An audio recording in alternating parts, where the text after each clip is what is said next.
আসসালামু আলাইকুম। কিভাবে মোবাইল ফ্ল্যাশ করবেন? আপনার হাতে থাকা মোবাইলটিকে কিন্তু আপনি নিজেই ফ্ল্যাশ করতে পারবেন।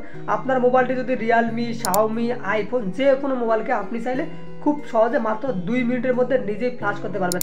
আমার এই ভিডিওটা আপনি শেষ পর্যন্ত দেখুন, তাহলে কিন্তু খুব সহজে সঠিক পদ্ধতিতে আপনি ফ্ল্যাশ করতে পারবেন। ভিডিওটি শুরু করার আগে একটাই রিকোয়েস্ট, সাবস্ক্রাইব করে অনেক বেশি শেয়ার করে দেবেন যাতে সবাই তাদের মোবাইলটাকে ফ্ল্যাশ করতে পারে। যে কোনো মোবাইলকে সঠিক নিয়মে ফ্ল্যাশ করার জন্য আপনি সরাসরি আপনার ফোনের সেটিংস আছে এখানে চলে আসবেন। আসার পর এখানে অনেকগুলো অপশান থাকবে, আপনাকে এই অপশানে কোনো কিছুই করতে হবে না।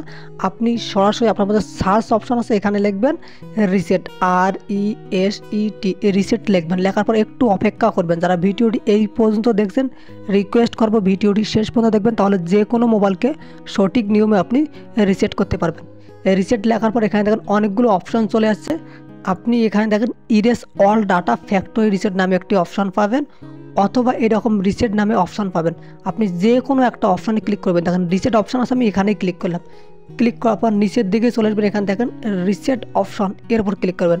ক্লিক করার পর এখানে দেখেন ইরেজ অল ডাটা আর ফ্যাক্টরি রিসেট, এই দেখেন erase all data factory reset, এখানে ক্লিক করবেন।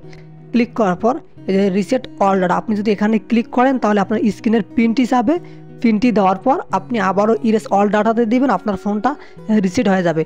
তবে রিসেট দেওয়ার আগে আপনার ফোনের যে কন্ট্যাক্ট নাম্বারগুলো আছে, পিকচারগুলো আছে, বা আপনার যে গুরুত্বপূর্ণ তথ্যগুলো আছে, এগুলো আপনি অবশ্যই অন্য একটা ফোনে রাখবেন।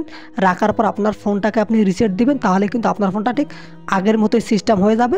তখন আপনি আবার নতুন করে জিমেল দিয়ে লগ ইন করে তারপর আপনি ব্যবহার করবেন, তাহলে আপনার কোনো সমস্যা হবে না। এভাবে আপনি যে কোনো মোবাইলকে রিসেট দিতে পারবেন। ধন্যবাদ ভিডিওটি শেষ পর্যন্ত দেখার জন্য। যদি ভিডিওটি একটু ভালো লেগে থাকে তাহলে প্লিজ সাবস্ক্রাইব করে শেয়ার করে দেবেন।